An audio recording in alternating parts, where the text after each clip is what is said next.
आपका मित्र मैं डॉक्टर बसंतराय रस्तोगी,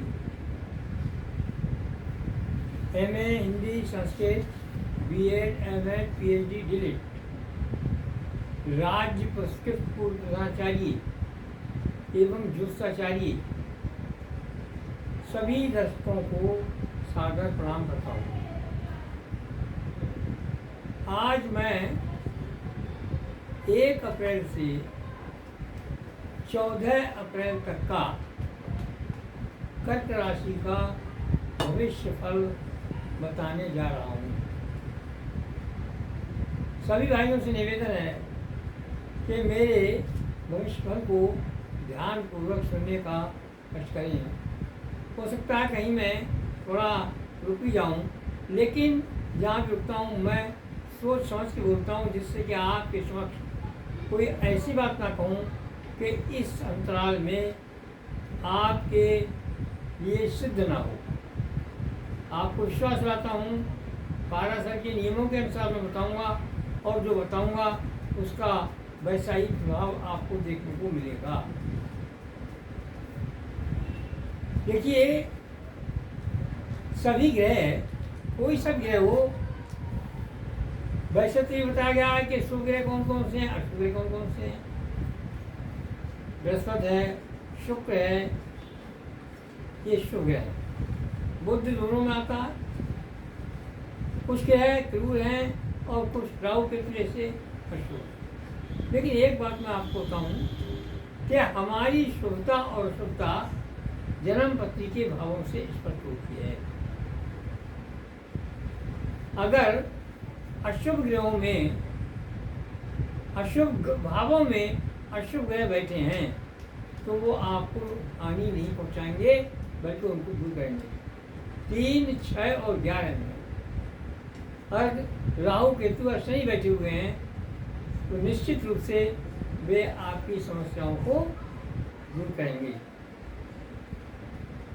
और 6 में बैठा हुआ सूर्य है, सूर्य षष्ठे शतार से ख्यातनामा सुखा सूची। 6ठे स्थान में बैठा हुआ तो सूर्य आपके शत्रुओं का नाश देता है, करता है और आपको यश और प्रतिष्ठा दिलाने वाला है। तो कहने का अभिप्राय ये है कि आप ये समझें किसी कहने से कि जन्म पत्री में तो आपके अशुभ ग्रह बैठे हुए हैं और वो ये हानिकारक है, ऐसा नहीं है।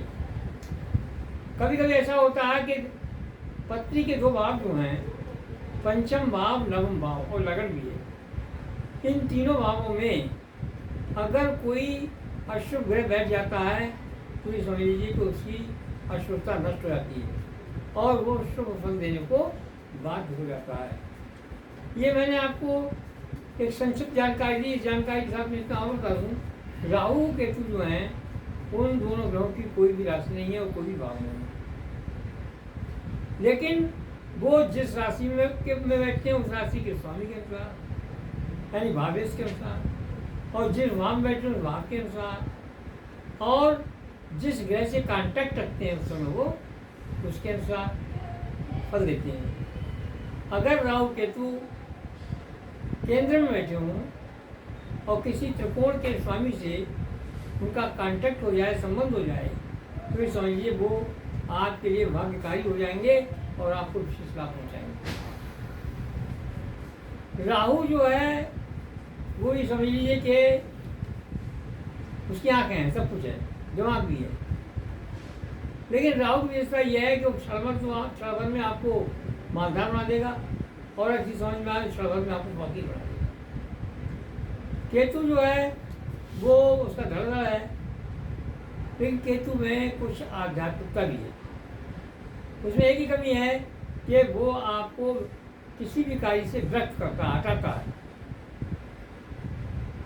अगर धनभाव बैठ जाएगा तो वो आपकी धन की लालसा खत्म करेगा, आपका धन से प्रेम खत्म करेगा, ये उसकी विशेषता है।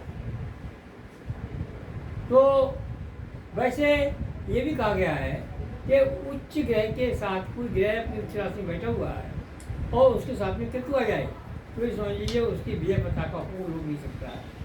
ये मैंने इसलिए ये बातें बताई कि जब मैं अभी आपको बताऊंगा तो आप इसे ध्यान रखेंगे, और अगर आप ज्योतिष का अध्ययन भी कर रहे हैं तो उस समय भी ये बातें आपके लिए लाभकारी सिद्ध होंगी।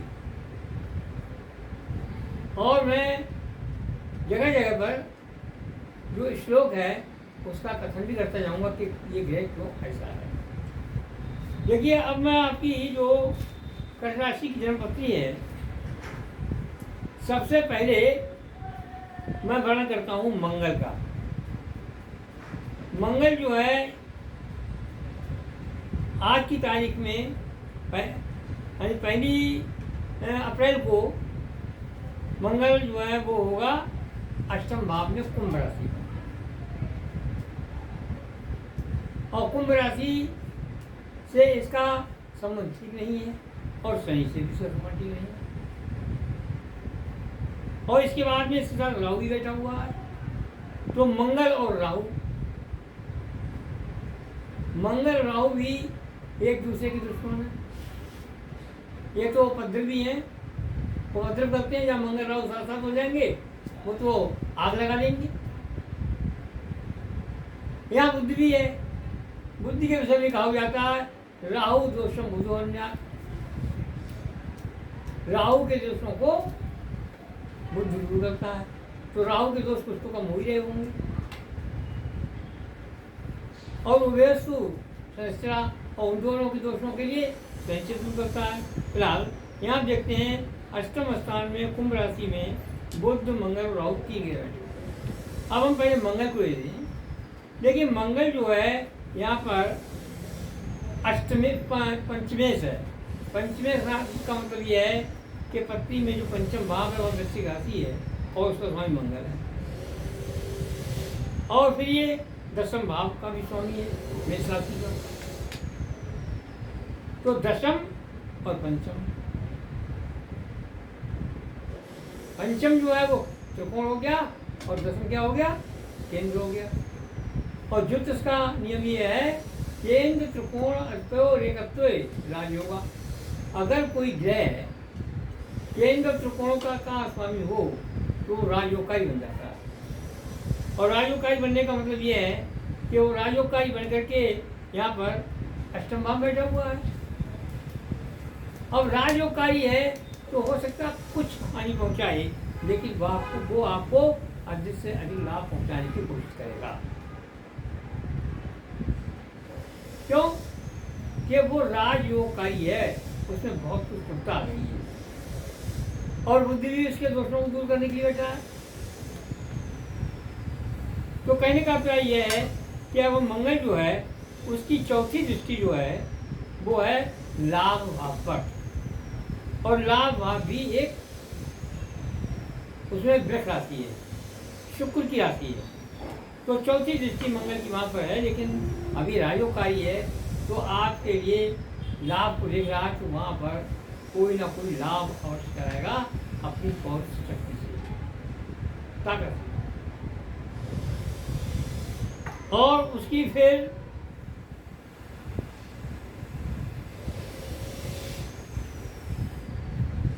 एक 7वीं दृष्टि जो है उसकी है केतु पर, और वो है सिंह राशि पर। शनिवत राहु कुजवत केतु, शनि के अनुसार राहु और मंगल जो है वो केतु के अनुसार चलता है। केतु और मंगल में दोस्ती है, केतु मंगल के अनुसार चलेगा या मंगल केतु प्रभाव डालेगा। तो कहने का मतलब ये है कि ये आपके लिए भी शुभ है। लेकिन बात यह है कि केतु ऐसा ग्रह है कि जो आपके वाणी में बैठा हुआ है तो कुछ वाणी में कभी कभी कड़वाहट ला सकता है। सूर्य घर में बैठा हुआ है तो सूर्य का तो दोस्त थोड़ी शत्रु है। तो ये हो सकता है आपकी हड्डी में कोई विकार पैदा हो जाए या कहीं आपके लिए कुछ छोटी मोटी चोट लग जाए। तो इसका उपाय ये है कि आप शनिवार वाले दिन कुत्ते को रोटी खिलाते रहें, तो आप इस दोष से मुक्त रहेंगे। अब अंततः कहने का मतलब यह है कि मंगल जो है वो अपनी राशि से चौथे स्थान पर है, वृश्चिक से चौथे स्थान पर है। तो ये शुभ ही है। परिवार में ऐसा नहीं, परिवार में साधु वृद्धि करेगा, सारे काम दिलाएगा। लेकिन वही है कि राहु के साथ में होने से कभी कभी ये उपद्रव में शामिल हो सकता है। इसलिए मंगलवार वाले दिन हनुमान के मंदिर जाइए, उनसे क्षमा याचना कीजिए, उनकी प्रार्थना कीजिए, उनका प्रसाद चढ़ाइए, तो ये मंगल भी आपके शांत रहेंगे। तो मैंने पहली स्थिति बता दी, ये आपके ये मंगल जो हैं वो यहाँ पर रहेंगे और 14 तारीख तक का बता रहा हूँ, 14 तारीख तक ये प्रभाव अपना इसी प्रकार से डालते रहेंगे। अब हम आते हैं बुधवार।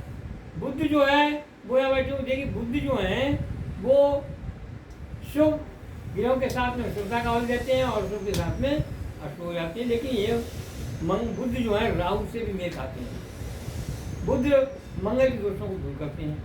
हम बुध यहाँ पर क्या है, 12वें स्थान के यानी व्यय भाव के और तृतीय स्थान के स्वामी हैं। कहने का मतलब ये है कि इस समय आप मित्रता संभाल करें।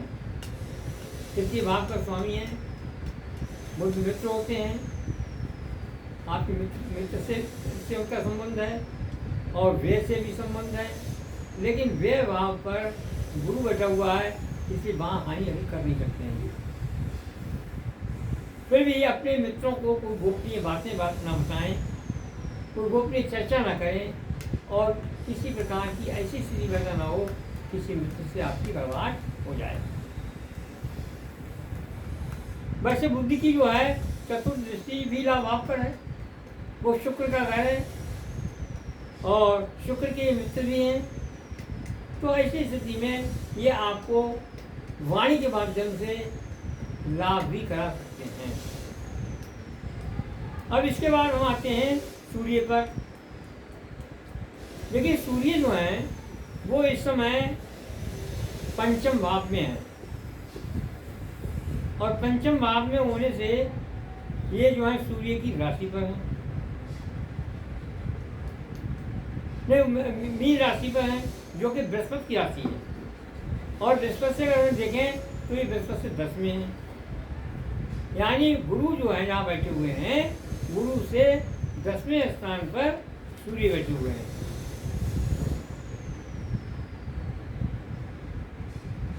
तो आपके कार्यों में इस समय सफलता मिलेगी। सूर्य जो है आपको शुभ फल देंगे, क्योंकि इनका दशम और चतुर्थ संबंध हो गया। ये भी एक संबंध अच्छा है, दशम कर्म भाव हो गया, चतुर्थ सुख भाव हो गया। तो सुख भाव में बैठा हुआ गुरु जो है इनके कर्म भाव को प्रेरणा देता रहेगा और ये सूर्य आपके प्रकाश देते रहेंगे, रोशनी देते रहेंगे। अब सबसे बड़ी बात ये सूर्य की जो रोशनी है वो लगन पर जा रही है, आपके स्वास्थ्य को उत्तम बनाएंगे, आपके ज्ञान में वृद्धि करेंगे। क्यों? सूर्य प्रकाश है, सूर्य राजा है, आपकी रक्षा करेंगे, आपकी बीमारी को दूर करेंगे। और सप्तम दृष्टि इनकी तृतीय भाव पर है। जब सप्तम भाव भी तृतीय भाव पर है, वो इनकी मित्र की राशि है, बुद्धि की राशि है, इसलिए कोई भी व्यक्ति आपको किसी प्रकार से हानि पहुंचा नहीं सकता। आपके चिंतन में, आपके प्लान में, आपके विश्वास में दृढ़ता है, जो आप एक बार निश्चित कर लेंगे उसे पूरा करके छोड़ेंगे। आप में आत्मविश्वास बना रहेगा, सोचने की शक्ति होगी, ये सूर्य की कृपा आप पर होगी। अब इसके बाद में हम आते हैं शनि पर। देखिए शनि जो है वो अस्तित्व में सूर्य के साथ में है। सूर्य जब जहाँ बैठते हैं तो सब ग्रह अस्त हो जाते हैं। एक प्रकार से शनि यहाँ पर अस्त रहेंगे। जो ग्रह अस्त रहता है वो ना अच्छा करता है ना बुरा करता है, हालांकि मन में तो कुछ ना कुछ करता ही रहता होगा, वो अलग की बात रह गई। तो शनि जो हैं, जो उनके भाव हैं, उन पर कोई विशेष प्रभाव नहीं डालेंगे। वो अस्तित्व में एक तो सप्तम भाव के मालिक हैं और अष्टम भाव के मालिक हैं। जब तक सूर्य 14 अप्रैल तक यहाँ रहेंगे तब तक आपके लिए शनि से किसी प्रकार की कोई हानि नहीं होगी। अब इसके बाद में हम आते हैं राहु पर। राहु मैंने बताया, राहु शनि के मित्र हैं, शनिमत राहु कुजमत केतु, और राहु बुध के साथ में है, मंगल के साथ में है। मंगल के साथ में थोड़ी तेजी लाते हैं, बुध तो खैर उनके दोस्तों को दूर भी करता है। और राहु पर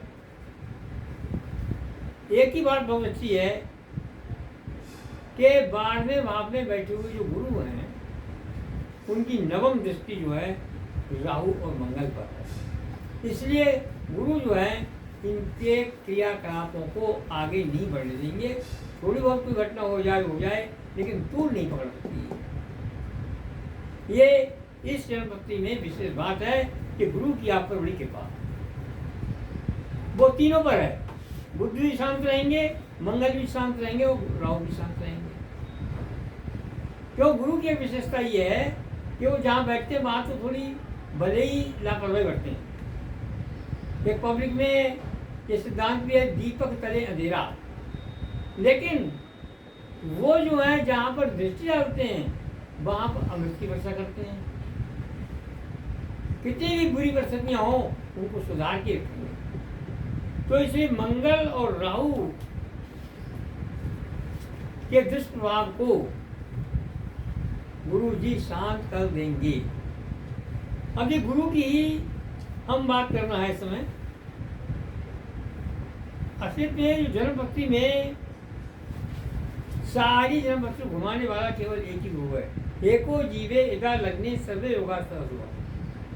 अगर गुरु लगन में बैठ जाए तो जन्मपत्ति में सब अपराध ही अपराध हों, कितने भी शुभ हों, लेकिन आपका बाल बांका नहीं कर सकता।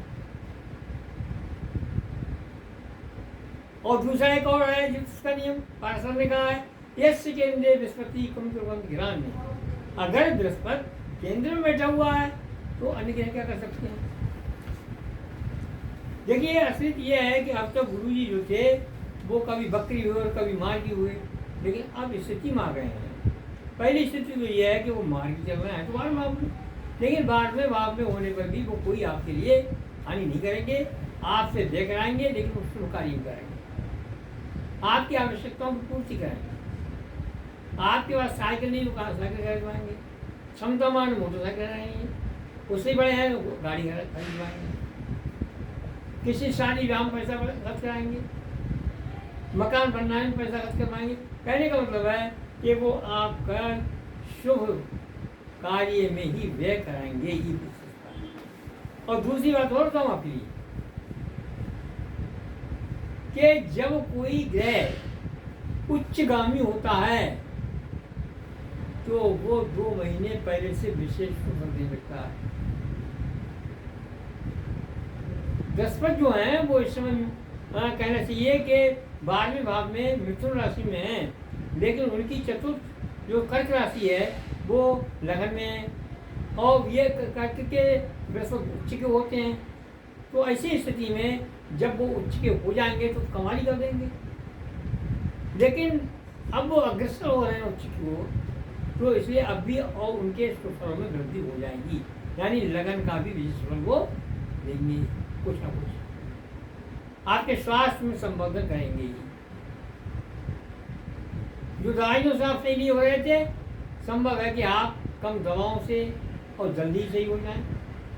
अब गुरु की दृष्टियाँ कौन सी है? 5, 7 और 9। 5वीं दृष्टि गुरु की जो है वो है वृश्चिक राशि पर, और वृश्चिक राशि स्वामी कौन है? मंगल है, और मंगल राजयोगकारी है, और मंगल अष्टम भाव बैठे हुए हैं। अष्टम भाव आयु का भी होता है। तो कहने का अभिप्राय ये है कि गुरु जी पश्चिम भाव को जो देखेंगे तो सबसे पहले तो ये संतान की उन्नति कराएंगे, जिनकी शादी नहीं हुई है उनकी शादी करवाएंगे, जिनके संतान होने को है तो उनको निश्चित रूप से पुत्र पैदा होगा। अगर संतान नौकरी के योग्य है तो उसे नौकरी भी दिला सकते हैं। और दूसरी बात यह है कि ये वृश्चिक राशि को देख रहे हैं तो मंगल के दिमाग को भी ठीक करेंगे, मंगल आपकी आयु भी बढ़ाएगा। समझ नहीं आया, क्योंकि इनका उसका अधिकार हो गया एक प्रकार से उनके पर। पंचम घर को प्रकाश दे रहे हैं, और शासन सत्ता से अगर कोई लाभ होने को है तो आपको शासन सत्ता से लाभ भी प्राप्त होगा। पंचम विद्या बुद्धि और संतान का घर है। आपकी बुद्धि में विकास करेंगे। आप कोई ध्यान प्राप्त करना चाहते हैं तो उसमें तरक्की होगी। जिस विषय में आप कार्य कर रहे हैं उसमें यश प्रतिष्ठा और सम्मान मिलेगा। अब क्या हुआ? इसके बाद में इनकी जो है इनकी जो दृष्टि जो है वो चतुर्थ स्थान पर भी है। ये पंचम स्थान था, पंचम स्थान इसलिए रहा कि 1 2 3 4 5 गुरु और मंगल का नाम पंचम योग भी है। तो गुरु मंगल को प्रभावित करेंगे, मंगल गुरु प्रभावित करेंगे, इसलिए मंगल की राशि को प्रभावित करेंगे, मंगल को प्रभावित करेंगे। अब चौथे भाव पर भी गुरु की दृष्टि है, तो चौथे भाव का मतलब है कि आपकी जो मैंने सारी बताएं, सुख सुविधा, संपन्नता, संतान प्राप्ति, पुत्र प्राप्ति, शादी और विवाह, माता को सुख होना, ये सब आपको प्रदान करेंगे। फिर इसके बाद में हम आते हैं, इनकी सप्तम दृष्टि जो है वो होगी साहब कहाँ पर? छठे भाव पर होगी। छठा भाव ये समझिए कि आप झगड़े का, ये रोग बीमारी का ही है। छठे भाव प्रतियोगिताओं का भी है। ये आपको किसी प्रतियोगिता में समर्थन कर सकते हैं, कोई नौकरी कर सकते हैं, कोई झगड़ा वो समाप्त हो जाएगा, कहीं मुकदमा चल रहा है उसमें जीत हो जाएगी, कोई न्यायालय में आपका जमीन का मामला उसमें आप सफलता प्राप्त करेंगे, शत्रु आपके पीछे रहे होंगे उनका भ्रमण कर देंगे, वो आपसे हट जाएंगे। कहने का मतलब ये है कि आपके जीवन का रास्ता बिल्कुल साफ और सुथरा होगा। अब इसके बाद में नवम दृष्टि मंगल की मैंने बताया, बुध मंगल राहु पर है। जो मैंने बताया मंगल राहु कुछ हानि पहुंचा सकते हैं, कुछ अशुभ भी कर सकते हैं, वो उनको बिल्कुल ठीक कर देंगे। उनकी हिम्मत नहीं है जो गुरु के आगे ही बोल जाएं।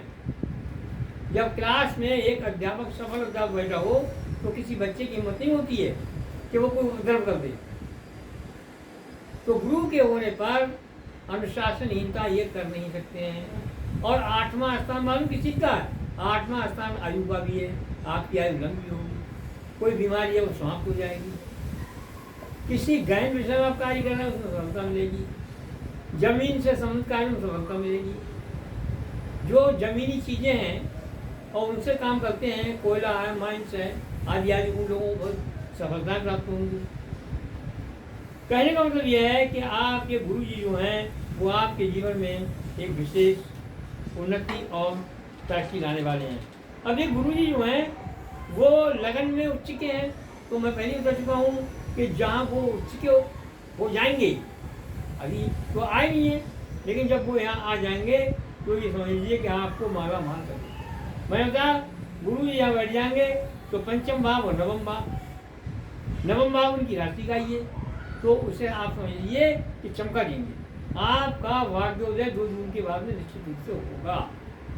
अगर आपका प्रमोशन हुआ, प्रमोशन होगा, व्यवसाय में गड़बड़ी, व्यवसाय ठीक हो जाएगा, समाज में ख्याति प्राप्त करने में काम कर रहे हैं, ख्याति प्राप्त हो जाएगी, नेतागिरी में आप प्रयास कर रहे हैं तो नेतागिरी में सफलता मिल जाएगी। यह आपकी होगी 2 जून के बाद में, क्योंकि गुरु उस समय उच्च के होकर के लगन बैठ जाएंगे और वो पूरी दृष्टि से 5वें, 7वें और 9वें भावों को देखेंगे।